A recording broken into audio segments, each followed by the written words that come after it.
Hello everyone, welcome to Vyas Edification.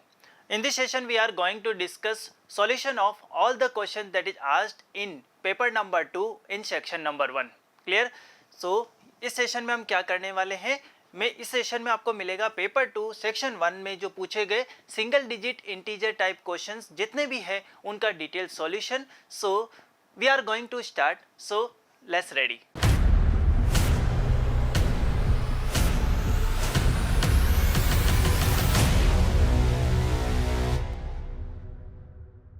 Now dear student, we are going to discuss JEE Advanced 22 examination questions related to paper number 2, question number 1. Clear?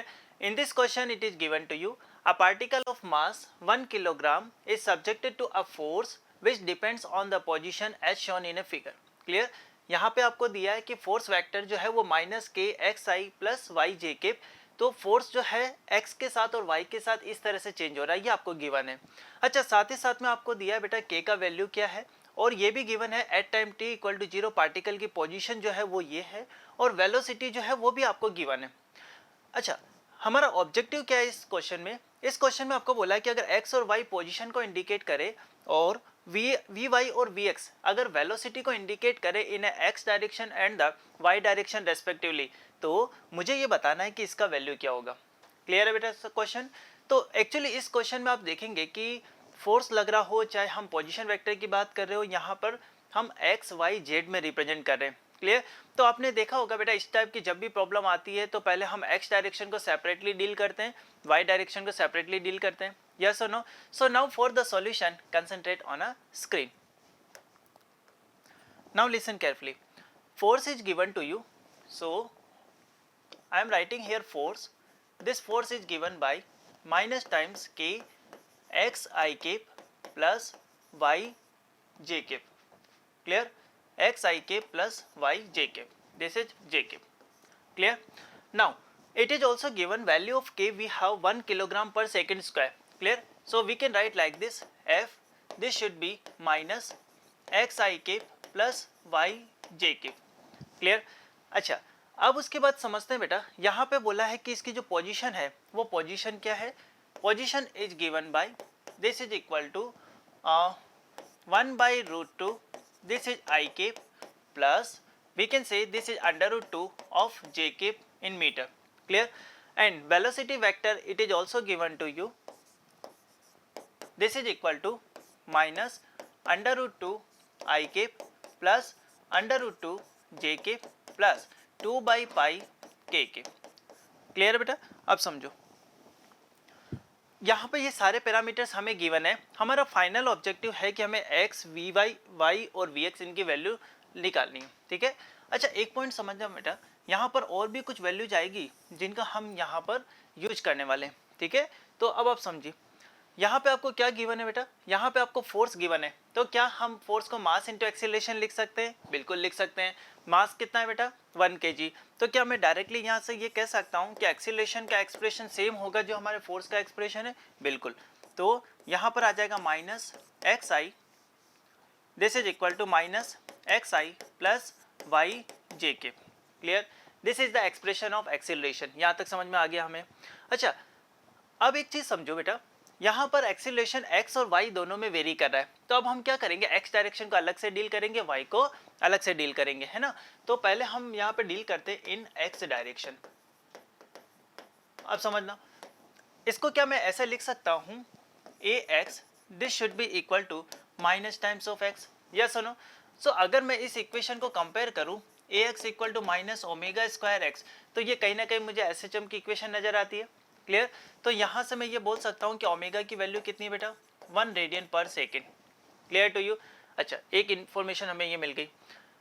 अच्छा, अब उसके बाद हमें position भी given है, तो position की बात करेंगे तो x का वैल्यू कितना दिया या x नॉट कितना दिया? देखो बेटा 1 by रूट 2, तो यहाँ पर आ गई 1 by रूट 2. क्लियर? अच्छा, यहाँ पर अगर v की बात करते हैं, velocity in an x direction, और बेटर है कि इसको हम ऐसे लिखें ux is given by this is minus of under root 2. Yes और no? Minus of under root 2 metre per second. यहाँ तक क्लियर? अब हमें क्या चाहिए बेटा? हमें यहाँ पर चाहिए कि अगर हम ए एक्स को इस फॉर्म में लिख सकते हैं। तो इसका अगर सॉल्यूशन देखेंगे तो सॉल्यूशन क्या आएगा, x equal to A sine, यहाँ पर लिख रहा हूँ बेटा मैं ए नोट, या बेटर है कि हम इसको क्या लिख सकते हैं ए एक्स, क्योंकि हम ए एक्स में डील कर रहे हैं, एक्स में डील कर रहे हैं। A X sine of this is omega T plus this is five X. Five X का मतलब क्या है बेटा, initial phase in a X direction. Clear. अब समझो क्वेश्चन में आपको बोला है at time t equal to zero the position of a particle. Clear. इसका मतलब मैं ये लिख सकता हूँ at time t equal to zero, t equal to zero पे x का वैल्यू कितना बेटा, ये आपको गिवन है 1/√2। क्लियर। तो यहाँ पे हम पुट करेंगे 1/√2, this should be equal to A X sine. देखो ओमेगा की वैल्यू कितनी है बेटा 1 और टाइम 0 है, तो यहाँ पर आ जाएगा 5x। क्लियर है बेटा। तो इसको दे देते हैं हम इक्वेशन नंबर 1। क्लियर। और इस इक्वेशन को मैं इधर लिख रहा हूँ क्योंकि कहीं काम आएगी। 1/√2 this is equal to A X sine of 5x, और ये कब आई थी, जब हमने ओमेगा की वैल्यू कितनी निकाली बेटा 1। बोलो क्लियर है। अच्छा, अब हम यहाँ पर x का जनरल एक्सप्रेशन तो लिख चुके हैं बेटा, ये क्या हम यहाँ से वेलोसिटी का एक्सप्रेशन कैलकुलेट कर सकते हैं, बिल्कुल। कैसे आएगा बेटा, यहाँ पे हम लिखेंगे dx/dt। क्लियर। अब इसका डिफरेंशिएशन करो, डिफरेंशिएशन करेंगे तो क्या आ जाएगा, A X this is omega, यहाँ पर आ जाएगा हमारे पास cos of omega T plus 5x। Clear है। अब समझो ओमेगा का वैल्यू तो 1 है। क्लियर। तो हम इसको ऐसे लिख सकते हैं v equal to A X cos of T plus 5x। Clear. अब t इक्वल टू जीरो पर वेलोसिटी कितनी है, ये यहाँ पे हमें गिवन है क्या, बिल्कुल गिवन है। ये कितना बेटा -√2। ठीक है। तो यहाँ पर मैं ऐसे लिख सकता हूँ -√2, this should be equal to A X cos of 5x। Clear. तो यहाँ से हम बोल सकते हैं कि इसको हम कह सकते हैं this is equation number 2। Clear. तो इसको अगर मैं यहाँ लिखूँ -√2, this should be equal to A X this is cos of 5x। बोलो यहाँ तक क्लियर है, यस और नो। Now listen carefully. अब देखो बेटा, हमने ये तो बात कर ली कि हमने दो इक्वेशन यहाँ फाइंड कर ली इन द एक्स डायरेक्शन, लेकिन अभी हमें यहाँ पे फाइंड करना है, अगर मैं इस इक्वेशन को इस इक्वेशन से डिवाइड कर दूँ तो मैं यहाँ क्या मेंशन कर सकता हूँ, क्या मैं ऐसा लिख सकता हूँ बेटा tan of 5x this should be equal to, देखो कितना आ जाएगा 1/√2 divide by -√2, so this is equal to -1/2। Clear. अच्छा, अब एक चीज समझो, x डायरेक्शन में अगर हम देखें तो हमारे x की वैल्यू तो पॉजिटिव है, लेकिन u की वैल्यू पॉजिटिव है। इसका मतलब क्या हो रहा होगा, अगर आप समझते हैं बेटा कि ये हमारी मीन पोजीशन है ना, मीन पोजीशन के इस डायरेक्शन में हम x को पॉजिटिव लेते हैं, लेकिन वेलोसिटी नेगेटिव है, इसका मतलब पार्टिकल ऐसे जाके वापस ऐसे आ रहा होगा। यस और नो। इसका मतलब जो फेज डिफरेंस है या जो फेज है वो 90 डिग्री से ज़्यादा होगा। अब सेकंड क्वाड्रेंट में हमारा साइन पॉजिटिव होता है और कॉस नेगेटिव होता है ना। तो क्या हम इसको इस तरह से लिख सकते थे, अगर हम एक ट्राइंगल बनाते, यहाँ पर एक ट्राइंगल बना ले, यहाँ पर हमने 5x लिख दिया, ये हो गया 1 2, तो ये कितना होता है बेटा √5। अब इसके अंदर साइन क्या होगा, positive, so we can write like this sine 5x this should be equal to 1/√5। ये वैल्यू तो पॉजिटिव रहेगी, लेकिन cos नेगेटिव हो जाएगा, so cos 5x this should be equal to -2/√5। ऐसा क्यों किया, ये क्लियर हो गया, क्योंकि जो पार्टिकल है वो पहले मीन पोजीशन से एक्सट्रीम पे जाके वापस यू टर्न लेके आ रहा है, क्योंकि वेलोसिटी नेगेटिव है। क्लियर। अच्छा, ये तो हमें मिल गया। अच्छा, इससे क्या होगा, क्या हम यहाँ पर ax की वैल्यू कैलकुलेट कर सकते हैं, सोच के देखो बेटा, क्या हम यहाँ ax की वैल्यू कैलकुलेट कर सकते हैं, बिल्कुल कर सकते हैं। यहाँ पे पुट कर दो, है ना। So 1/√2 this should be equal to ax this is sine of 5x, ये कितना हो जाएगा 1/√5। क्लियर। यहाँ से हमें मिला ax this should be equal to √5/2। बोलो क्लियर है, यस और नो। ओके। तो अब यहाँ पे जो भी इंपॉर्टेंट इन्फॉर्मेशन है उसको हम इधर लिख लेते हैं, कहीं काम आएगी बेटा, है ना। तो यहाँ समझो, इसको मैं हटा रहा हूँ, ठीक है, और इस सारी इंपॉर्टेंट इन्फॉर्मेशन लिख रहा हूँ। ax मेरा कितना है बेटा, यहाँ पर दिस इज √5/2। क्लियर। अच्छा, यहाँ पर साइन 5x और cos 5x इसकी भी वैल्यू है, यहाँ पे रख देते हैं। Sine 5x this should be equal to 1/√5 and cos of 5x this should be equal to we can say -2/√5। यहाँ तक क्लियर, डन। अच्छा, अब हम यही एनालिसिस किस डायरेक्शन में करेंगे बेटा, in the y direction. Clear है बेटा, समझ में आ रहा है? मैंने आपको यही बोला है क्योंकि पोजीशन वेक्टर फोर्स सभी के सभी एक्स और वाई दोनों डायरेक्शन में चेंज कर रहे हैं, वैल्यू चेंज कर रहे हैं, है ना।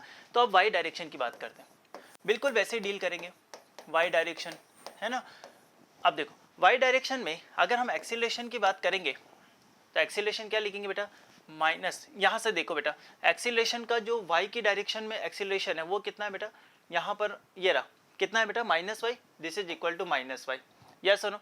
तो अगर इसको आप कंपेयर करो A Y equal to minus omega square Y, तो वाई डायरेक्शन में भी हमारे ओमेगा की वैल्यू कितना है, 1, ओमेगा इक्वल टू 1। अच्छा इससे क्या हो जाएगा, क्या हम यहाँ पर पार्टिकल के पोजीशन की वैल्यू लिख सकते हैं, बिल्कुल लिख सकते हैं। कितना हो जाएगा बेटा, A Y sine of this is omega T plus 5y, clear. अब देखो t इक्वल टू 0 पे बात करें, t इक्वल टू 0 पे क्या पोजीशन आपको गिवन है, बिल्कुल गिवन है। कहाँ दिया बेटा, सोच के देखो, ये √2 है ना।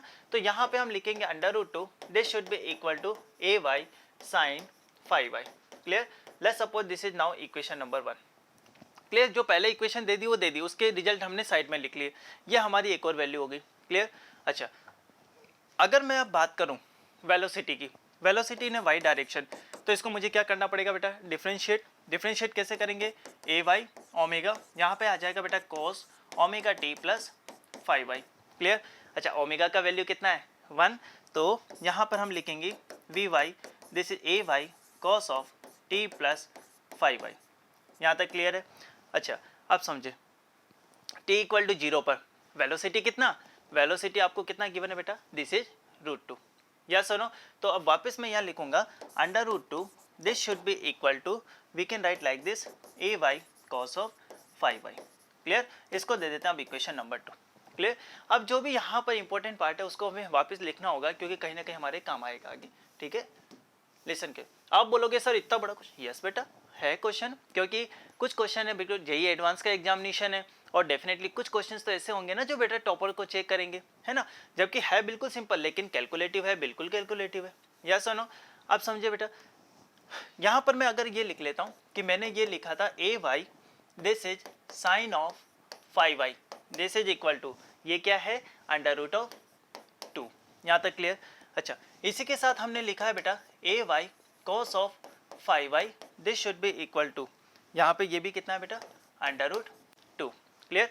अच्छा यहाँ से क्या होगा अब समझते हैं, अगर मैं दोनों इक्वेशंस को डिवाइड करूँ, आप बोलोगे सर ये सब क्यों करो बेटा, बहुत ज़रूरत है, अभी अभी आपको पता लगेगा। अगर इन दोनों को डिवाइड करें तो ये कितना हो जाएगा, tan 5, this is equal to 1, clear. तो यहाँ से 5 की वैल्यू कितनी आ गई बेटा, 45, क्लियर। अच्छा क्या हम यहाँ से ए वाई कैलकुलेट कर सकते हैं, बिल्कुल कैलकुलेट कर सकते हैं। क्या करें, यहाँ पे पुट कर दो ए वाई।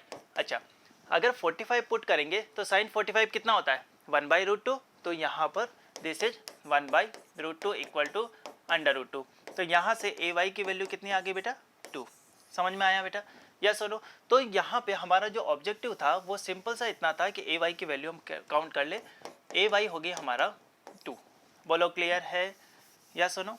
अब समझना, now we are going to find value of this X V Y minus X V Y minus Y V X, इसका वैल्यू हम कैलकुलेट करेंगे। अच्छा कैसे कैलकुलेट कर सकते हैं बेटा, अगेन थोड़ा सा लेंदी होगा।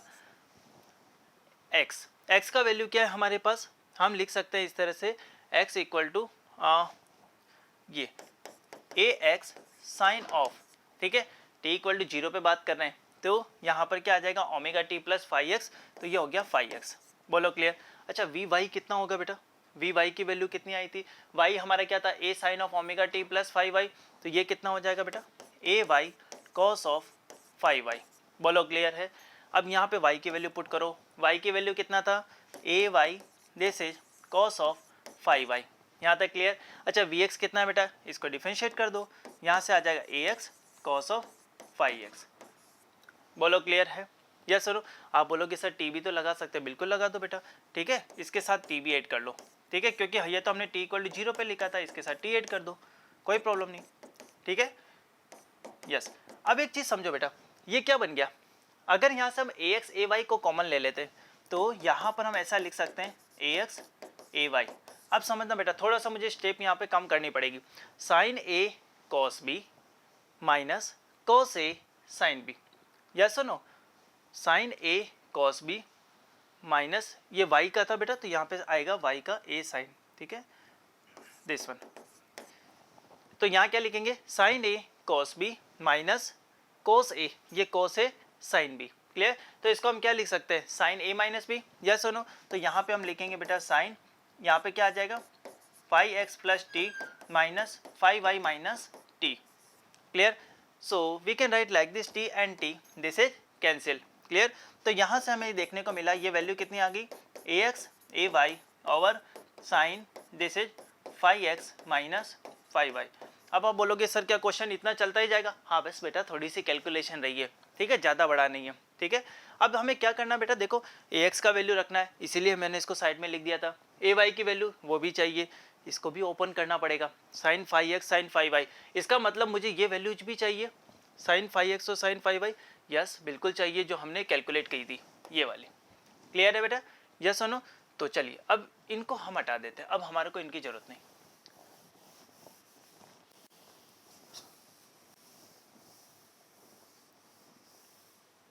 यस अब सुनिए, यहाँ पर हम वैल्यू लिखेंगे बेटा किसकी, x V Y minus Y V X, this should be equal to ax और ay, ax का वैल्यू कितना है बेटा, under root of 5/2, this is multiplied with 2, ठीक है।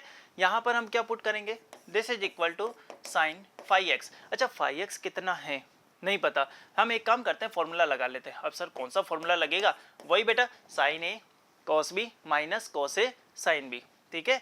तो यहाँ आ जाएगा sine A this is cos B minus cos A this is sine B, clear, sine B, बोलो क्लियर है। अब इनकी वैल्यूज पुट करनी है, बस सिंपल। देखो यहाँ से 2 को अगर मैं कैंसिल कर दूं तो यहाँ पे आपको दिख रहा होगा बेटा ये कितना हो गया, अंडर रूट 5 मल्टीप्लाई 2, ठीक है। अब इसको हटा रहा हूँ, ठीक है। अच्छा यहाँ पे वैल्यू देखो, साइन 5x, साइन 5x का वैल्यू कितना बेटा 1/√5, 1/√5 मल्टीप्लाई कोस 5y, अब 5y की वैल्यू कितनी आई थी बेटा हमारे 45, तो ये कितना हो जाएगा 1/√2 माइनस कोस 5x कितना बेटा, ये माइनस है तो ये प्लस हो गया 2/√5 मल्टीप्लाई ये भी 1/√2। अब देखो अगर मैं मल्टीप्लाई करूंगा तो यहाँ देखो ये √5 मल्टीप्लाई 2, √5 मल्टीप्लाई 2 ये क्या हो जाएगा कैंसिल, तो फाइनली हमारे पास रह क्या गया 1 + 2, this is value 3, clear. So what is the answer of this question, we have answer this is 3, clear to everyone. सो आप बोलोगे सर इतना लेंथी क्वेश्चन, यस बेटा था, ठीक है। क्या और कोई मेथड्स कर सकते हैं, बिल्कुल कर सकते हैं, लेकिन वो आपको क्लिक नहीं करेगा क्योंकि बेटा एग्जाम का प्रेशर होता है, साथ साथ में हमें ये लगता है कि हमें और भी क्वेश्चंस करने हैं, ठीक है। तो क्या आपको ये क्वेश्चन फर्स्ट टाइम अटेम्प्ट करना चाहिए था, मैं आपको बोलूँगा पहले आप वो अटेम्प्ट कर लीजिए जहाँ से आपकी स्कोरिंग अच्छी हो सकती है। अगर लास्ट में टाइम बचता है तो इस क्वेश्चन को जरूर अटेम्प्ट कर सकते हैं, बट मोस्ट ऑफ टाइम बच्चों से ये मिस्टेक होता है, लेकिन अगर आप एक अच्छे स्टूडेंट है तो आप इसको जरूर अटेम्प्ट करेंगे और वो भी एंड में, है ना। अब हम इसके एनालिसिस की बात कर रहे हैं, एनालिसिस समझो बेटा। एनालिसिस ये है कि क्या ये फॉर्मूला बेस्ड क्वेश्चन था, नहीं बेटा एक छोटा सा फॉर्मूला यूज किया था, बाकी सारा तो कॉन्सेप्ट ही था, ठीक है। क्या और कोई चैप्टर था, नहीं, एसएचएम का क्वेश्चन था, जस्ट क्या कॉम्प्लेक्स था, पर बहुत कॉम्प्लेक्स था, है ना। आपने भी देखा बेटा कितनी बड़ी कैलकुलेशंस थी, क्लियर। तो अगर मैं इसको बात करूं तो मैं डेफिनेटली इस क्वेश्चन को डिफिकल्ट वाली कैटेगरी में रखूंगा, clear. So this is all about this question. So now dear student we are going to discuss question number 2 of section number 1, clear. इस क्वेश्चन में आपको दिया बेटा कोई एक radioactive decay chain reaction है, उसमें जो हमारा थोरियम है वो न्यूक्लियस जो है, थोरियम का न्यूक्लियस वो डीके होता है, ठीक है, किसमें पीओ के अंदर। अब हमें ये बताना है what is the ratio of number of alpha particle to number of beta particles emitted in this process, clear. अब बेटा आपको भी पता है कि अगर किसी भी चेन रिएक्शन में अगर अल्फा पार्टिकल अगर निकलता है, ठीक है, तो हम बोलेंगे कि उसके एटॉमिक मास यानी ए की वैल्यू में 4 का डिफरेंस आता है, और अगर हम उसके एटॉमिक नंबर की बात करें तो उसमें 2 का डिफरेंस आता है। लेकिन अगर हम बीटा माइनस पार्टिकल की बात कर रहे हैं तो उसमें क्या होगा बेटा, एटॉमिक नंबर में 1 इंक्रीज हो जाएगा, लेकिन ए की वैल्यू में कोई चेंज नहीं आता है, क्लियर। ये तो शायद आप जानते होंगे बेटा, बहुत बेसिक सी चीज़ है। तो अब इसको सॉल्व कैसे करेंगे बेटा, बिल्कुल सिंपल सा कॉन्सेप्ट है। आप ये लिख लीजिए 90 TH दिस इज 230, है ना। यहाँ से ये गया बेटा कितना 84, this is 84, this is PO and this is 214, clear. अब मैं आपको बताता हूँ बेटा इसको और शॉर्ट तरीके से कैसे कर सकते हैं। यहाँ पर अगर हम बात करें ऐसा लिख सकते हैं ना 230, है ना। 230 में से मैंने बोला कि एक्चुअली निकला क्या है, अल्फा पार्टिकल। अल्फा पार्टिकल निकला तो एटॉमिक मास में 4 का डिफरेंस आएगा। तो मैंने बोल दिया कि टोटल मान लिया मैंने n1 number of alpha particles emit हुए, ठीक है। अच्छा, बीटा में क्या होता है, बीटा में तो ए की वैल्यू में कोई चेंज नहीं आता, तो मान लिया मैंने कि n2 गए, लेकिन वहाँ पर इसमें कोई चेंज वहाँ पे हमें देखने को नहीं मिला। तो ये वैल्यू किसके बराबर हो जाएगी, we can say this value is equal to 214। Clear to everyone. तो यहाँ से अगर हम बात करें तो 4 टाइम्स ऑफ n1, इसको क्या लिख सकते हैं, 230 माइनस 214। तो यहाँ से ये वैल्यू कितना हो जाएगा बेटा, दिस इज 16। क्लियर। तो n1 की वैल्यू यहाँ से आ गई हमारे पास, दिस इज 4। क्लियर। अच्छा, अब आगे की बात समझते हैं। आगे आपको दिया बेटा यहाँ बीटा माइनस पार्टिकल भी निकल रहा है, तो इसका मतलब मैं सेम अगर इस तरह से लिखूंगा तो अब एटॉमिक नंबर की बात करूंगा। यस, तो 90, ठीक है। 90 में से अल्फा पार्टिकल जब निकलता है तो क्या होता है बेटा, 2 एटॉमिक नंबर डिक्रीज होता है, यानी 2He4 बाहर निकल रहा है। तो हम लिखेंगे 2, मान लिया कि n1 जो अल्फा पार्टिकल्स जो है बाहर निकल रहे हैं या एमिट हो रहे हैं, और उसके बाद यहाँ पर बीटा माइनस पार्टिकल के निकलने से हमारे एटॉमिक नंबर में 1 इंक्रीमेंट होता है। तो हम इसको लिखेंगे 1 multiply n2 and this should be equal to what, we can say 84। Clear. आप बोलोगे सर n1 का वैल्यू ये रखेंगे ना, कितना है बेटा, 4। Clear. So 90 minus 2 multiply 4 plus n2, this should be equal to 84। Clear. So 90 minus 8 कितना हो गया बेटा, 82। So 82 plus n2, this should be equal to 84। तो यहाँ से n2 कितना आ जाएगा बेटा, 2। हमारा ऑब्जेक्टिव क्या है इस क्वेश्चन का, objective is very simple, is to calculate ratio of n1 upon n2, मतलब नंबर ऑफ अल्फा पार्टिकल कितने निकले और number of beta minus particle कितने निकले। यस, तो यहाँ पे हम लिख सकते हैं n1 by n2, this should be equal to 4/2 and the ratio we have 2:1। Clear. तो दोनों का रेशियो हमारा कितना आएगा बेटा, 2। क्लियर है, यस और नो। सो क्या बोलूँगा, बहुत इजी क्वेश्चन है बेटा, ठीक है। ये जेई मेन का क्वेश्चन है, इस टाइप की बहुत सारी प्रॉब्लम्स हम वैसे ही सॉल्व करते हैं, ठीक है। सो अगर हम एनालिसिस की बात करें तो मैं बोलूँगा ये तो इजी से भी इजी है, ठीक है। इतना तो आपको आना ही चाहिए, और मुझे पता है बेटा अगर आप जेई एडवांस लेवल पे एग्जाम दे रहे हो, इसका मतलब आपको ये सब चीज़ें अच्छे से आती है। क्लियर है बेटा। So this question is from radioactivity topic and we can say nuclei topic and alpha and beta particle decay, वहाँ से ये क्वेश्चन आया था और बहुत इजी टाइप का क्वेश्चन था। Clear. Now dear student, we are going to discuss paper 2 section 1 question number 3। Clear. 3 marks का, अगर आप इस क्वेश्चन को सही करते हो तो आपको पूरे 3 मार्क्स मिलेंगे, और अगर आपने गलत किया तो यहाँ पर आपका -1 डिडक्ट हो जाएगा, ठीक है। तो बहुत ध्यान से इस क्वेश्चन को हमें अटेम्प्ट करना है। क्लियर। अब देखो इस क्वेश्चन में आपको क्या दिया है, we have 2 resistance R1 and R2। Clear. उनकी वैल्यूज भी आपको गिवन है और यहाँ पर इस तरह से कनेक्ट करके आपको दिए, ठीक है। अब उन्होंने बोला कि एक्चुअली ये जो वायर है जिससे ए और बी पे हमने कनेक्ट किया, ये वायर जो है इसका जो एरिया है वो यूनिफॉर्म नहीं है। मतलब क्या है सर, इसका मतलब ये है कि बेटा यहाँ पर जो इसकी रेडियस है ए पॉइंट पर वो कितना है बेटा, 0.2 mm, और यहाँ पर रेडियस कितना है, 1 mm। तो इसका मतलब इसका क्रॉस सेक्शन एरिया कंटिन्यूसली बढ़ रहा है, ठीक है। Okay fine. लेकिन साथ में ये भी बोला कि यहाँ जो गैल्वेनोमीटर है वो डिफ्लेक्शन जो है 0 शो कर रहा है। So when galvanometer 0 deflection shows, इसका मतलब मैं ये कह सकता हूँ ये तो व्हीटस्टोन ब्रिज है, यस और नो। और व्हीटस्टोन ब्रिज की कंडीशन क्या होती है बेटा, इन दोनों पॉइंट्स के बीच में जो पोटेंशियल डिफरेंस है, इन दोनों पॉइंट्स के बीच में जो पोटेंशियल डिफरेंस है वो कितना हो जाता है, 0। तभी तो गैल्वेनोमीटर में कोई भी डिफ्लेक्शन नहीं आता है। यस। तो हमारा इस क्वेश्चन का ऑब्जेक्टिव क्या है, objective is very simple, that we have to calculate here value of x। और x क्या है बेटा, ये जो R1 रेजिस्टेंस है इसका वैल्यू कितना दिया है, x ohm. Clear. Now we are going to solve this question. अच्छा बेटा, इस वाले क्वेश्चन में ऐसा क्या इंपॉर्टेंट था कि ये क्वेश्चन जेईई एडवांस में आया। एक्चुअली यहाँ पर प्रॉब्लम ये है कि ये जो एरिया है इसका वो कंटिन्यूसली चेंज कर रहा है, और जब एरिया कंटिन्यूसली बेटा चेंज करता है तो किस तरह से हम उसका रेजिस्टेंस कैलकुलेट करते हैं ये हम हमारे लेक्चर्स में आपको बताते हैं, ठीक है। और आप देखेंगे कि चाहे आप कहीं से भी पेटा पढ़ो और हमारे व्यास के लेक्चर्स को भी आप देखोगे तो उसमें भी आपको ये न्यूमेरिकल मिल जाएगा कि अगर क्रॉस सेक्शन एरिया अगर चेंज हो रहा है तो हम रेजिस्टेंस को कैसे कैलकुलेट कर सकते हैं। तो अगर आप एक इंटीग्रेशन प्रोसेस से वो कैलकुलेट होता है, और अगर आप उसकी वैल्यू अगर आपको याद है तो आपके लिए क्वेश्चन बहुत ईजी हो जाता है, ठीक है। कैसे, देखो अगर मैं बात करूँ कि यहाँ पर अगर हम व्हीटस्टोन ब्रिज को अप्लाई कर रहे हैं, व्हीटस्टोन ब्रिज का प्रिंसिपल, ठीक है, तो क्या हम ऐसे लिख सकते हैं बेटा, यस R1 डिवाइड बाई, मैंने मान लिया कि यहाँ से लेके बेटा यहाँ तक इसका जो रेजिस्टेंस है वो R3 है और यहाँ पर ये कितना है बेटा R4। क्लियर।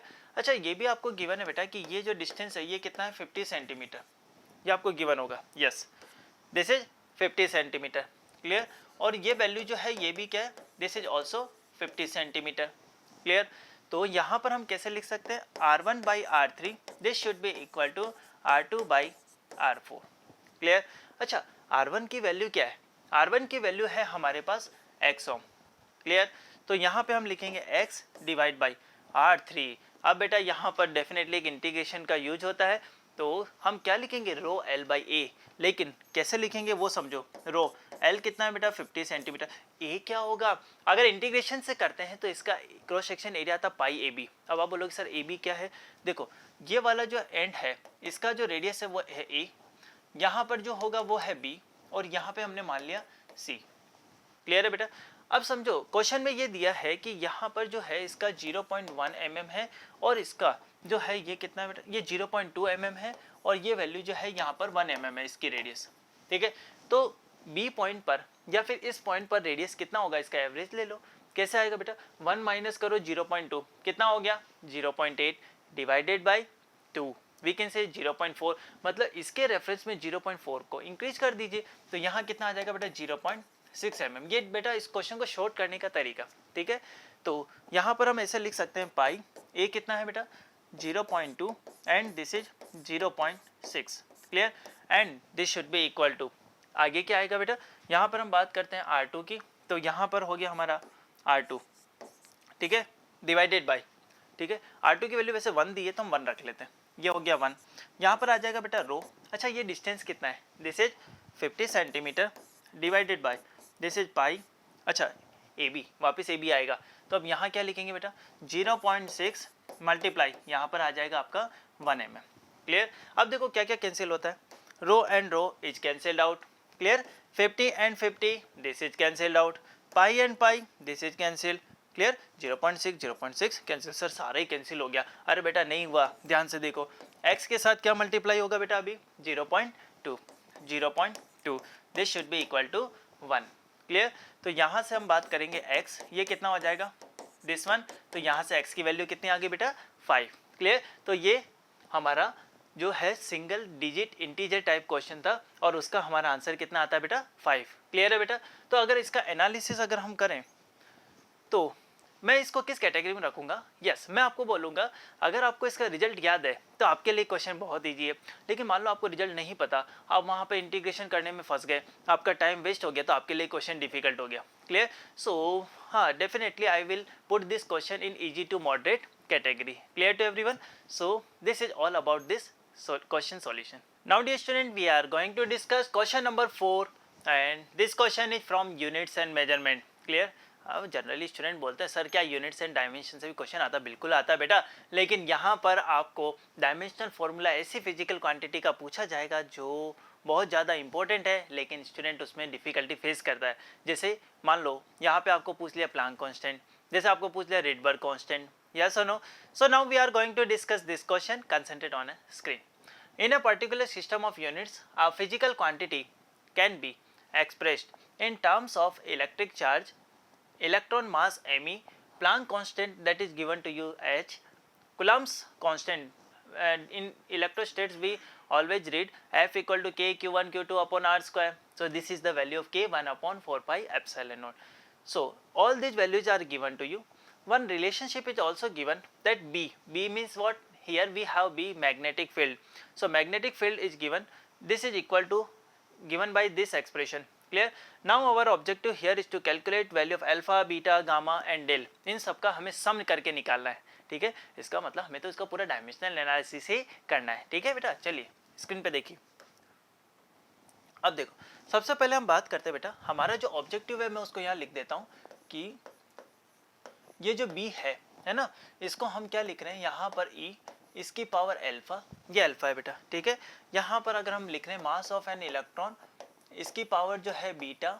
अच्छा, उसके बाद यह हमारा H है, इसकी पावर क्या है बेटा, दिस इज गामा।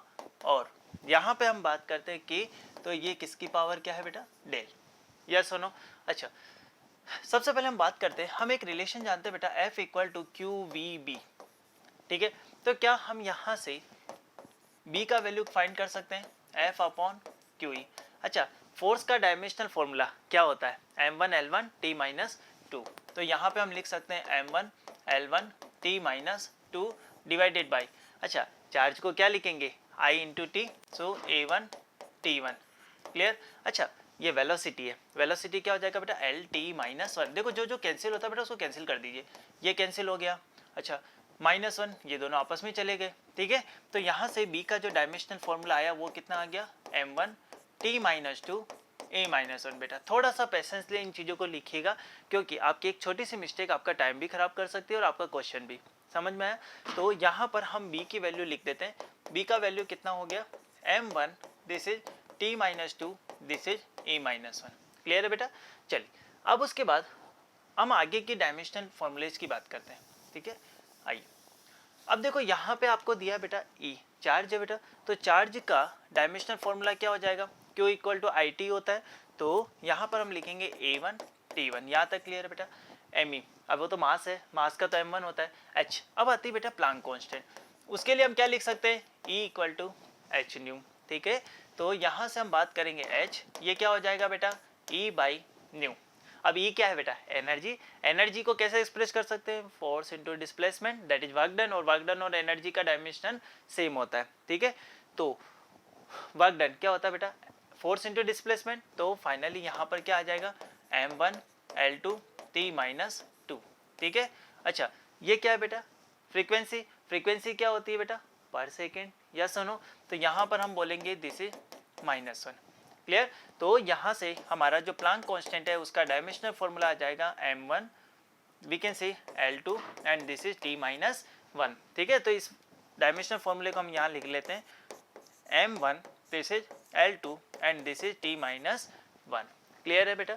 अब चलो, अब एक और फिजिकल क्वांटिटी बचती है जिसका हमें डायमेंशनल फॉर्मूला चाहिए। अच्छा, क्या हो जाएगा बेटा, F इक्वल टू क्या होता है, F इक्वल टू होता है हमारे पास K Q1 Q2 upon R square. Clear है? तो यहाँ से K का वैल्यू कितना आ जाएगा, F R square divide by this is Q1 Q2, ठीक है। अच्छा, F की अगर हम बात करते हैं, F क्या हो जाएगा, मास इंटू एक्सीलरेशन। तो यहाँ पे हम लिखेंगे m1 l1 t minus two, यहाँ तक क्लियर। अच्छा, R है, R को क्या लिखेंगे बेटा, l2 डिवाइड, अच्छा Q क्या होता है बेटा, चार्ज। चार्ज को क्या लिखेंगे, at। तो यहाँ पर हम क्या लिखेंगे, दिस इज at एंड इसका पावर क्या हो गया, 2, क्लियर। तो यहाँ से हम लिख सकते हैं m1 l3 t minus two, अच्छा डिवाइड में क्या आएगा बेटा, दिस इज a2, यहाँ पे हम लिख सकते हैं a2 and this is t2, clear. अब देखो इसको देखते हैं कि फाइनली क्या आएगा, ये t माइनस टू, यहाँ तक तो ठीक है ना बेटा। फोर्स क्या होता है, mass into acceleration, m1 l1 t minus two, this is l2, यहाँ पर क्या आ जाएगा, a इंटू टी, तो a2 t2 है ना। तो फाइनल k के लिए जो डायमेंशनल फॉर्मूला आएगा वो कितना आएगा, यहाँ लिख रहा हूँ मैं, this is equal to m1 l3 t minus four a minus two. बोलो क्लियर है? चलिए, तो बेटा वो सारी फिजिकल क्वांटिटीज उनका हमने यहाँ डायमेंशनल फॉर्मूला कैलकुलेट कर लिया। अब हमें जस्ट इसको पुट करना है, क्लियर। अच्छा, अब समझे बेटा, यहाँ पे वैल्यू पुट करते, ये क्या हो जाएगा, m1 this is t minus two, this is a minus one, clear. अच्छा, ये किसके बराबर है बेटा, ये हो जाएगा a t, इसकी पावर अल्फा। अच्छा, me कितना हो जाएगा, मास ही तो है, ये तो हो जाएगा m, इसकी पावर बीटा। अच्छा, h के लिए डायमेंशनल फॉर्मूला हमने निकाला है, m1 this is l2 this is t minus one power gamma. अच्छा, k की वैल्यू कितना है, this is m1 this is l3 this is t minus four this is a minus to, clear. तो यहाँ पे ये हो गया बेटा डेल। अब एक काम करते हैं, इन सब टर्म्स को m की टर्म को एक साथ लिखते हैं ना। यहाँ पर m की टर्म क्या बेटा, बीटा, यहाँ पर है क्या, बिल्कुल है गामा, क्या यहाँ पर है, यस यस बिल्कुल है delta, and this should be equal to one, equation number 1, clear. अब उसके बाद l की बात करते हैं, इधर तो l जीरो है बेटा, लेकिन यहाँ पर l है, बिल्कुल है, ये हो गया मेरा 2 गामा, ठीक है, और यहाँ पर हो गया 3 delta, and this should be equal to 0, equation number 2, clear. अच्छा, थर्ड की बात करते हैं, अब हम टाइम पे आते हैं, तो अल्फा है, यहाँ पर क्या है बेटा, यहाँ पर टाइम की बात कर रहे हैं, यस, सो अल्फा है, यहाँ पे क्या है बेटा माइनस गामा, यहाँ पर क्या हो जाएगा this is minus 4 times of del, ठीक है ये हो गया। और ये किसके बराबर है -2 के बराबर, क्लियर है। अल्फा हमें दे दिया, देखो यहाँ से फिर समझो हमें किसकी बात करें बेटा टाइम की, टाइम क्या हो गया एक तो अल्फा हो गया, यहाँ पर क्या आ जाएगा माइनस गामा, यहाँ पर क्या आ जाएगा माइनस टाइम्स 4 ऑफ डेल, और ये किसके बराबर हो गया बेटा -2, इक्वेशन नंबर 3। एक इक्वेशन और बनेगी, देखो कैसे ए के लिए बात करते हैं, यहाँ पर ए क्या हो जाएगा बेटा अल्फा, अच्छा और कहीं ए है बिल्कुल है, ये रहा -2 del and this should be equal to, यहाँ पर कितना आ जाएगा -1, इक्वेशन नंबर 4। तो सारी इक्वेशन हमने लिख ली, अब हमें जस्ट इनको कैलकुलेट करना है, ठीक है अब इनकी जरूरत नहीं। अब यहाँ देखो अब किसी भी तरह से हमें इनको सॉल्व करना है, कैसे करें बेटा, एक काम करते हैं यहाँ से अल्फा की वैल्यू ले लेते हैं, अल्फा की वैल्यू कितनी हो जाएगी 2 डेल -1, क्लियर। अच्छा उसके अलावा यहाँ पे हम अल्फा रख देंगे डेल की टर्म में, तो गामा निकाल लेते हैं, तो यहाँ से हो जाएगा 2 gamma, this should be equal to -3 del, clear. So gamma equal to -3 del divide by 2, clear. अब देखो अल्फा और गामा दोनों की वैल्यू को हम इक्वेशन नंबर 3 में पुट करते हैं, यहाँ कितना हो जाएगा बेटा this is 2 del -1, clear.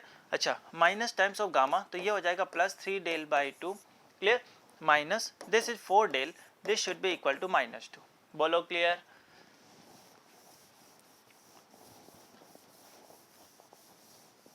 Yes अब समझो बेटा यहाँ से हम इसको इस तरह से मेंशन कर सकते हैं, this is 2 times of del plus we can write like the 3 del by 2, this should be equal to, यहाँ पे आ गया 1, यहाँ पे आ गया बेटा -2 और यहाँ पे है +4 डेल, बोलो क्लियर। अच्छा यहाँ पर क्या लिखोगे बेटा ये 4, this is 7 del by 2, clear, यहाँ से आ गया -4 del, this is equal to -1, clear. ये कितना हो जाएगा बेटा -8, तो ये हो जाएगा minus del, clear, divide by 2, this is equal to -1। तो यहाँ से हमें एक वैल्यू मिल गई कि डेल की वैल्यू कितना है बेटा 2 ओनली, क्लियर है। अच्छा डेल की वैल्यू आ गई तो क्या हम अल्फा की वैल्यू निकाल सकते हैं, बिल्कुल निकाल सकते हैं, देखो यहाँ पे डायरेक्ट पुट कर लो, है ना। तो यहाँ पे वैल्यू कितनी हो जाएगी अल्फा 2, ये वैल्यू कितना बेटा 2 - 1, तो अल्फा की वैल्यू कितनी आ गई यहाँ से 3, clear. So alpha equal to 3। आप बोलोगे सर इतनी कैलकुलेशन है, यार बेटा यही एडवांस है, ठीक है कुछ तो करना पड़ेगा ना बेटा, अच्छी आईआईटी चाहिए हमें, है ना, तो थोड़ा सा आपको कैलकुलेटिव काम तो करना पड़ेगा, है ना। अच्छा अब समझो बेटा डेल हो गया अल्फा हो गया, अब हमें क्या चाहिए गामा, यहाँ से मिल जाएगा, ठीक है कहीं से भी निकाल लो, यहाँ से निकाल लो, ठीक है। तो ये कितना हो गया 2 gamma, this is equal to -3, ये कितना बेटा 2, तो यहाँ से हम कह सकते हैं 2 and 2 cancel, gamma equal to minus times of 3, यहाँ भी क्लियर है बेटा। अब हमें क्या चाहिए बीटा, तो उसके लिए इस इक्वेशन में पुट कर लो, हो गया। अब समझो यहाँ पे वैल्यू पुट करते हैं बीटा प्लस, अच्छा गामा, गामा कितना था मेरा -3, ठीक है, प्लस यहाँ पे हमें डेल दिया, डेल कितना है बेटा 2, इट इज इक्वल टू 1, ठीक है। तो बीटा इक्वल टू ये क्या हो गया -1, दिस इज इक्वल टू 2, ठीक है। तो ये सारी वैल्यूज हमारे पास आ गई। अब हम हमारे ऑब्जेक्टिव पे चलते हैं। हमारा ऑब्जेक्टिव क्या है बेटा, हमारा ऑब्जेक्टिव है यहाँ पर to find value of alpha plus beta plus gamma plus del, तो alpha plus beta plus gamma plus del. अच्छा अल्फा कितना है सोच के बताओ, दिस इज 3 प्लस, अच्छा बीटा कितना है, बीटा की वैल्यू 2 प्लस गामा, अरे गामा तो नेगेटिव है कोई बात नहीं, ठीक है, प्लस ये कितना 2, इससे ये क्या हो गया बेटा cancel, clear.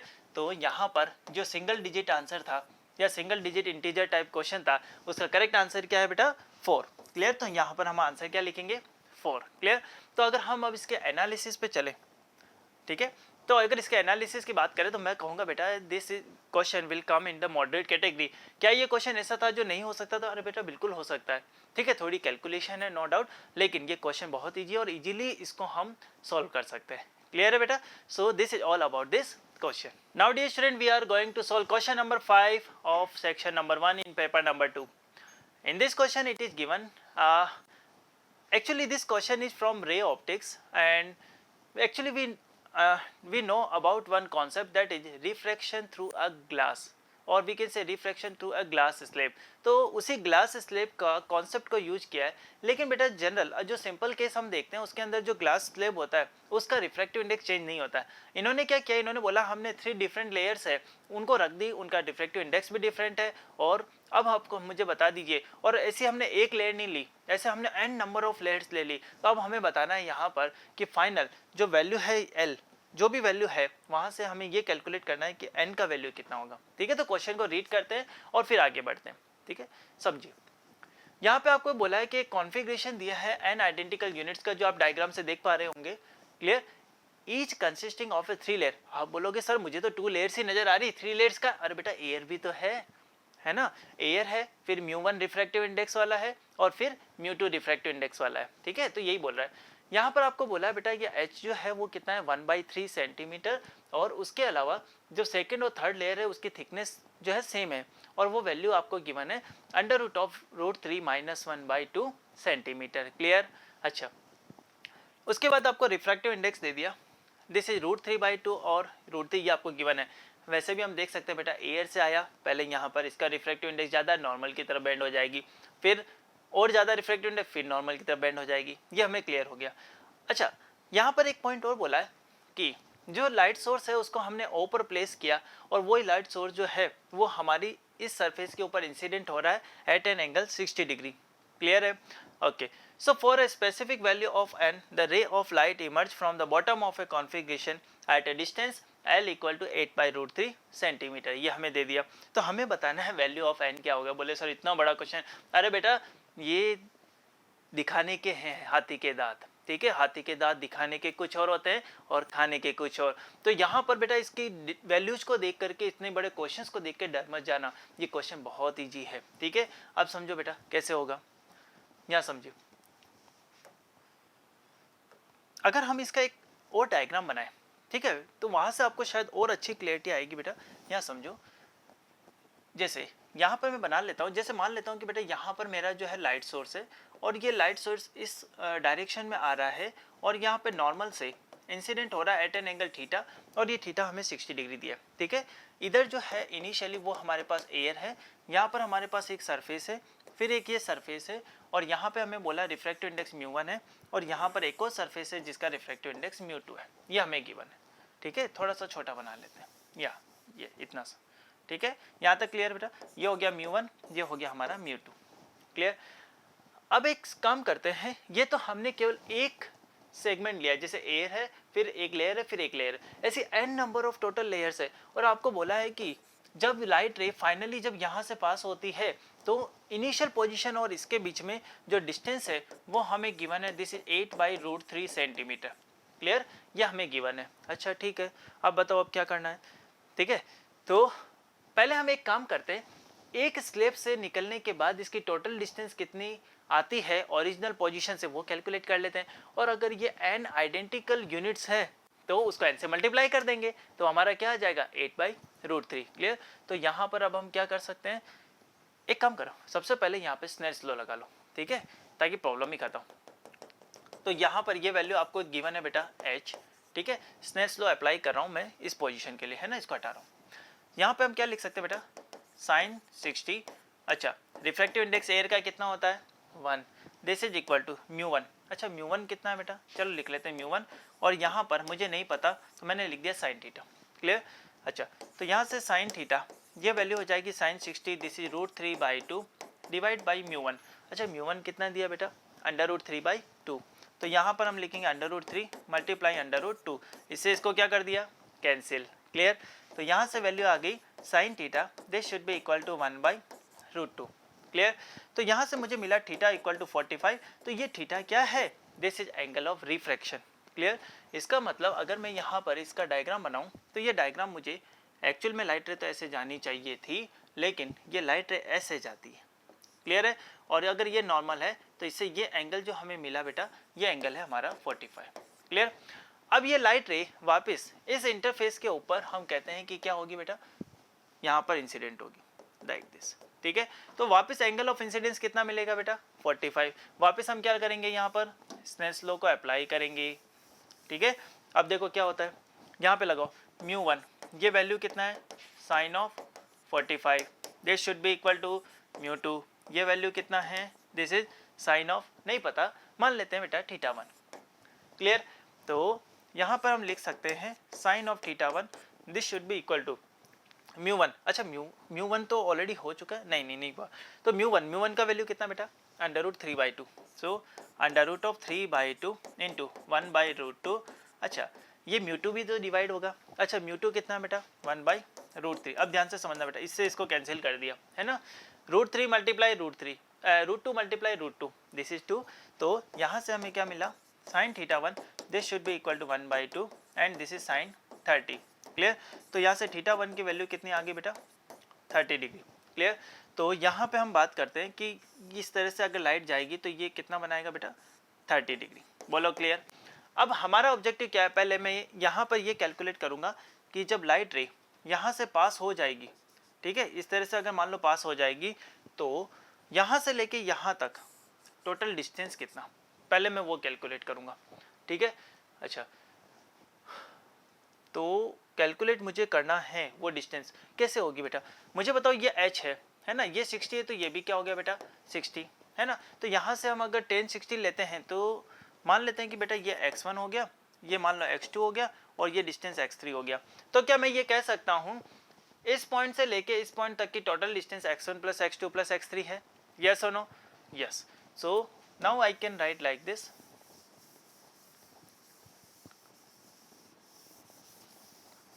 Yes I can write like this, x1 plus x2 plus x3, ठीक है।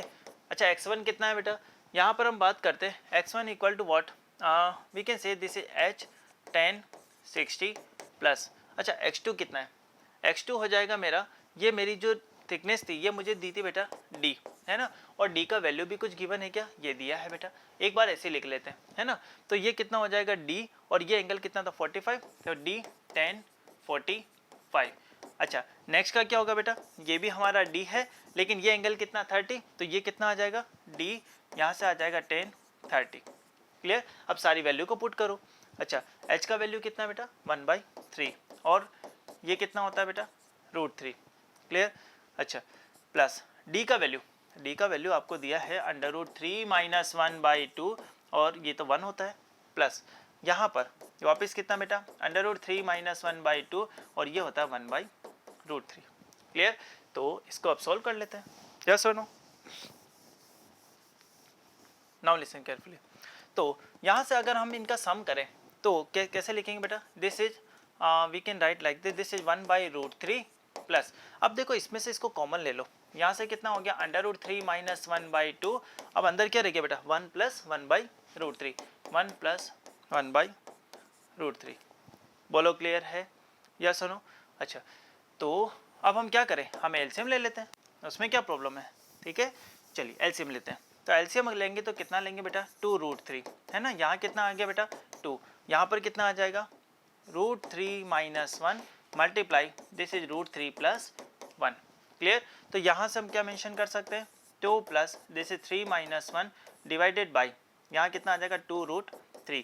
अब देखो कितना हो गया बेटा 5 माइनस 1 4 मतलब ये आ गया 2/√3।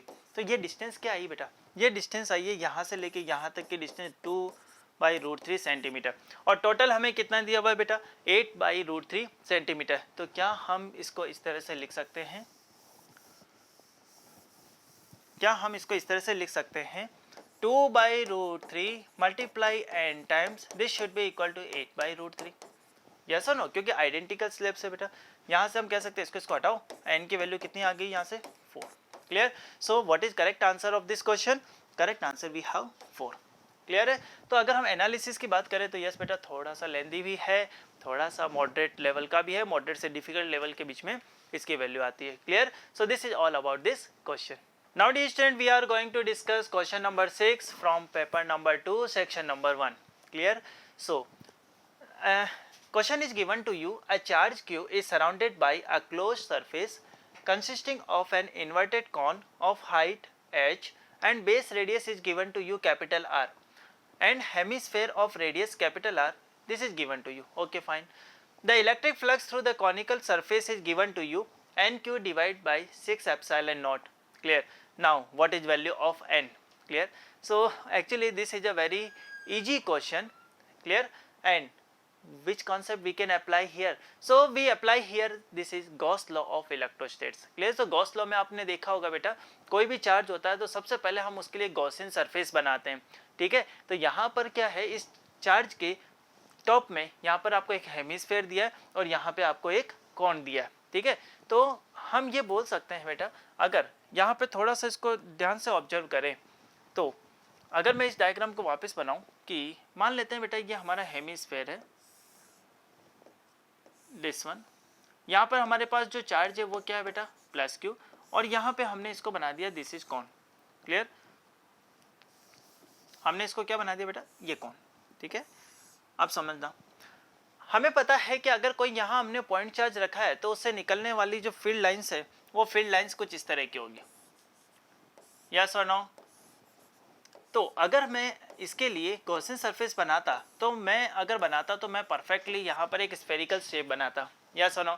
तो मैं ये कह सकता हूँ कि अगर मैं फाइनेट लिखूंगा, फाइनेट, दिस phi net it should be equal to what, this is equal to Q enclosed divide by epsilon naught, yes और नो. लेकिन अगर मैं यहाँ बात करूँ बेटा, ये सरफेस हो गया 1 और कॉन को ले लिया मान लो 2, ठीक है. तो हमें पता है कि half of electric field lines it will move through the hemispherical surface. तो यहाँ पर हम बोल सकते हैं कि इसको हम इस तरह से लिख सकते हैं phi1 plus phi2 it should be equal to Q by epsilon naught, ठीक है. अच्छा, यहाँ पर अगर हम देखें तो दोनों से, चाहे कॉन हो चाहे स्फेरिकल सरफेस हो, दोनों से फ्लक्स तो सेम पास होगा. तो इसको हम इससे लिख सकते हैं 2 times of phi1 this should be equal to Q by epsilon naught. तो यहाँ से जो फ्लक्स हमारा कौन से पास होने वाला है कॉनिकल सरफेस से, वो कितना हो जाएगा, क्यू बाई 2 एप्सिलॉन नॉट. अच्छा, हमें इस क्वेश्चन में क्या बोला है कि जो फ्लक्स है ये वैल्यू कितना है, N Q upon 6 epsilon naught. So N Q upon 6 epsilon naught, इससे ये कैंसिल हो गया, इससे ये कैंसिल हो गया, ठीक है. तो यहाँ से एन का वैल्यू कितना आ गया बेटा, 3, yes or no, yes or no. So we can say value of n we have this is equal to 3. Clear to everyone. तो अगर बात करें बेटा तो बहुत इजी क्वेश्चन है, ठीक है. सिंपल गॉस लॉ का यूज करना था, क्लियर. तो मैं कहूँगा बहुत इजी क्वेश्चन है, ठीक है. तो इस टाइप के क्वेश्चंस आपको सबसे पहले अगर दिखता है तो ग्रैब कर लेने चाहिए, ठीक है. क्योंकि जेईई एडवांस के लेवल में अगर ऐसे क्वेश्चन आते हैं तो ये आपके लिए बहुत ज़्यादा स्कोरिंग बेटा, ये तो आपको करने ही है.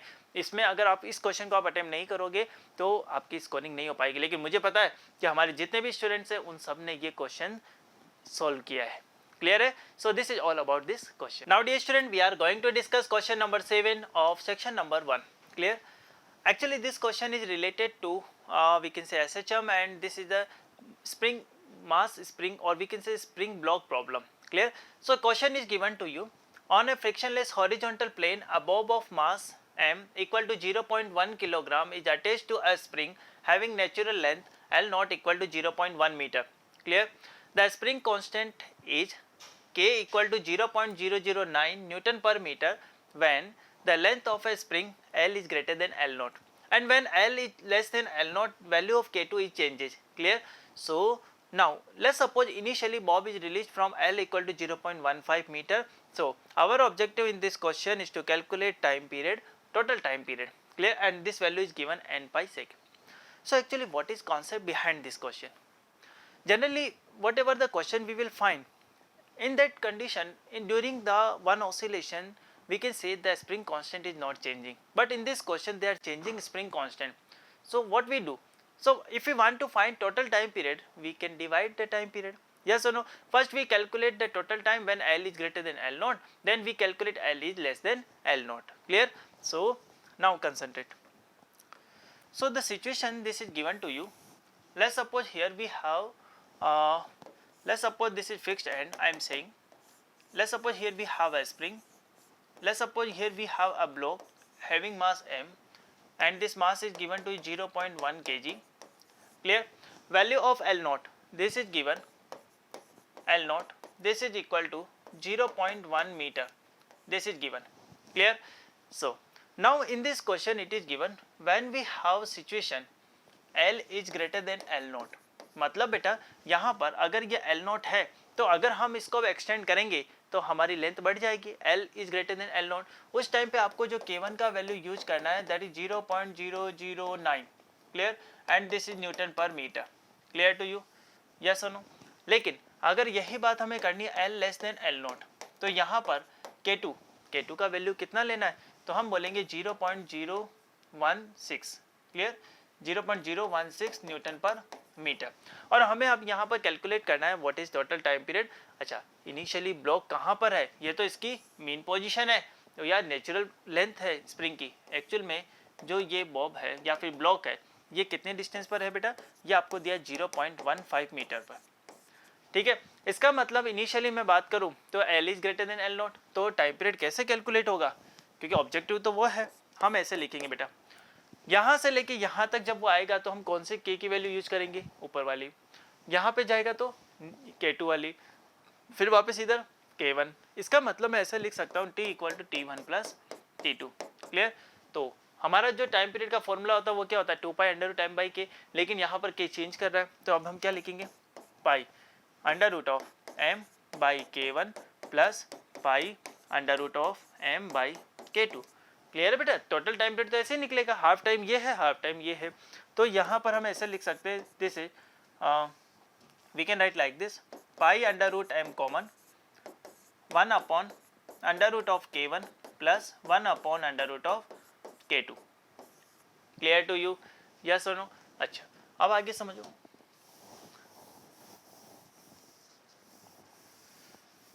Now we are going to write here total time. Total time is given by pi under root time, m का वैल्यू कितना गिवन है 0.1 किलोग्राम, सो 0.1, क्लियर। यहाँ पे हम लिख सकते हैं 1 upon under root of K1। अच्छा, K1 कितना है बेटा, K1 की वैल्यू है 0.009 प्लस, अच्छा यहाँ पर कितना लिखेंगे 1 upon under root of K2। अच्छा, K2 कितना है 0.016, क्लियर। अच्छा, अब समझो बेटा, इसको हम ऐसे भी तो लिख सकते थे पाई, अगर हम इन दोनों को साथ ले लें तो यहाँ पे आ जाएगा 1 upon under root of 0.09 plus यहाँ आ जाएगा 1 अपॉन 0.16, क्लियर है। अच्छा, आगे समझो। सो अगर हम यहाँ पे टाइम पीरियड की बात करते हैं, ये हो गया मेरा पाई, यहाँ पे क्या आ जाएगा बेटा 100 ऊपर जाएगा तो कितना हो जाएगा 10/3 प्लस यहाँ पे भी 100 आएगा, ऊपर जाएगा 10 डिवाइड बाई 4, क्लियर। सो यहाँ पर हम ऐसा लिख सकते हैं 10 पाई मल्टीप्लाई, यहाँ पर कितना आएगा बेटा 3 मल्टीप्लाई 4, ऊपर हो जाएगा 7, ठीक है। तो यहाँ से हमारे पास कितना आ जाएगा बेटा 70, और यहाँ पर इसको कट करो 2, ये हो गया 5, तो यहाँ से हमें मिलेगा 35 पाई डिवाइड बाई ये कितना हो गया बेटा 6, ठीक है। अब आपको क्वेश्चन में क्या बोला, this is equal to n pi second, clear. तो इसका मतलब हमें n का वैल्यू चाहिए, तो n का वैल्यू कैसे आएगा, क्या हम ऐसा लिख सकते हैं बेटा n pi, this should be equal to 35 pi by 6, या सुनो, पाई से पाई को कैंसिल कर दो, n देखे तो अप्रोक्सीमेट वैल्यू किसके बराबर आ रही बेटा 6 के, क्योंकि 6 मल्टीप्लाई 6 क्या होता है 36, तो हमारा जो यहाँ पे आंसर आएगा वो वैल्यू कितना होगा बेटा 6। क्लियर टू एवरीवन, यस और no. So now we are going to discuss the analysis. हाँ डेफिनेटली बेटा, इस टाइप का जहाँ पे आपको K1 और K2 मतलब आपका K की वैल्यू चेंज कर दी, स्प्रिंग कांस्टेंट की वैल्यू चेंज कर ली, तो यस बच्चों के लिए थोड़ा सा डिफिकल्ट हो सकता है, बट इतना भी कॉम्प्लेक्स नहीं है, लेकिन हाँ कॉम्प्लेक्स प्रॉब्लम कह सकते हैं हम। यस, कोई अगर हम डायरेक्ट क्या कोई थ्योरी फॉर्मूला यूज किया, नहीं, फॉर्मूला तो हमें पता है, लेकिन यहाँ पे कॉन्सेप्ट यूज करना था, तो मैं इस क्वेश्चन को मॉडरेट की कैटेगरी में रखूंगा। So this is all about this solution. Now dear student, we are going to discuss question number 8 of section number 1, clear. This is a question again from the ray optics, and actually here mirror and the object both are moving and we have to find that how the image is moving, clear. So in this question it is given to you an object and the concave mirror of focal length f equal to 10 centimeter both move along the principal axis of the mirror with constant speed. It is given in the question. The object move with the speed v naught equal to 15 centimeter per second okay towards the mirror with respect to laboratory frame. Actually आपको यहाँ पे confuse किया गया बार बार laboratory frame बोल के, क्योंकि बेटा laboratory frame का मतलब क्या है, with respect to observer that is standing on a ground, clear. The distance between the object and the mirror at a given moment it is denoted by we can see you, it is given, okay fine.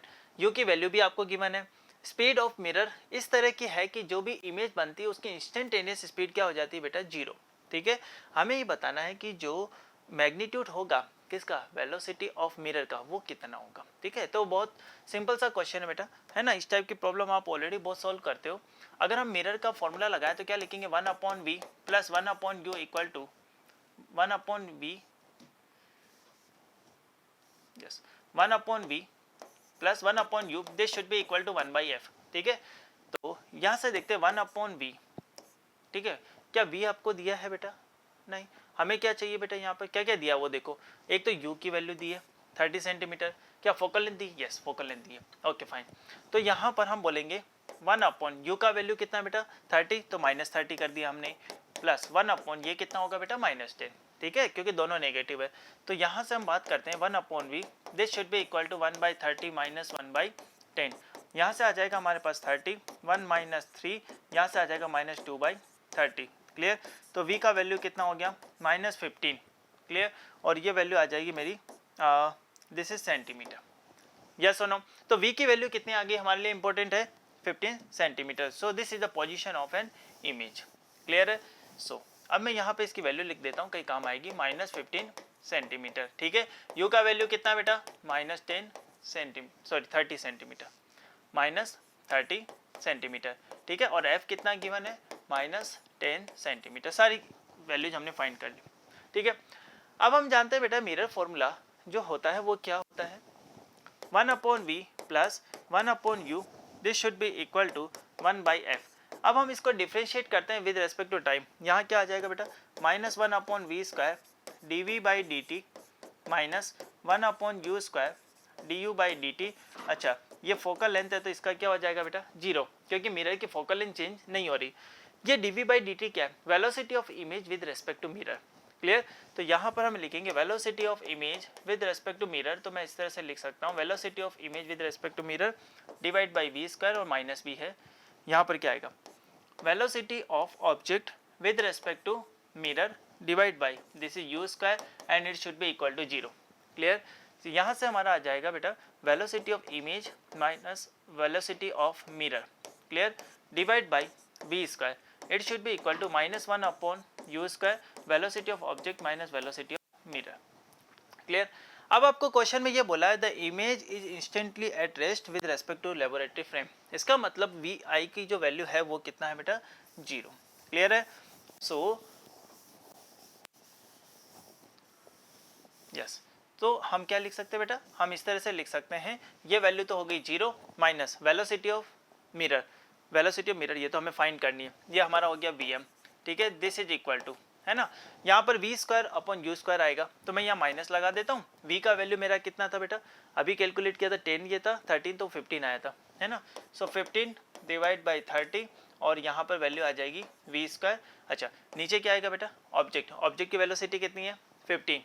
ठीक है, तो 15 minus यहाँ पर आ जाएगा vm, और ये हो गया। क्लियर, तो यहाँ से हम क्या लिख सकते हैं -vm, it should be equal to, ये क्या हो गया बेटा 1/2, so -1/4, this is 15 minus vm। Clear, तो यहाँ से हम क्या लिख सकते हैं, यहाँ से हम इस तरह से मेंशन कर सकते हैं vm, this is 4 times of vm, this should be equal to 15 minus vm। Clear, तो यहाँ पे हमारा आ जाएगा 5 times of vm, it should be 15। Clear, so vm this should be equal to 3। Clear, और ये हो गया हमारा centimeter per second. So what is velocity of mirror, we can say this is 3 centimeter per second. Clear है बेटा, तो बिल्कुल simple सा एक मिरर फॉर्मूला यूज किया, हमने डिफरेंशिएट किया, वहाँ पे वेलोसिटी ऑफ इमेज और ऑब्जेक्ट फाइंड किया with respect to mirror. Clear, now if we concentrate on the analysis, तो एनालिसिस की बात करें तो यस फॉर्मूला बेस्ड था, बिल्कुल था। ठीक है, किसी और चैप्टर से रिलेटेड नहीं है, कॉम्प्लेक्स नहीं है बेटा, इतना तो आपको करना ही पड़ेगा ये एडवांस के लिए। ठीक है, so this is all about the solution of this question. So dear student, this is all about all the detailed solution of all the question that is asked in section number 1 in paper number 2. Clear, so hope you enjoyed this section. So for all these session like this, please visit or please like and subscribe Vyas Edification. Thank you.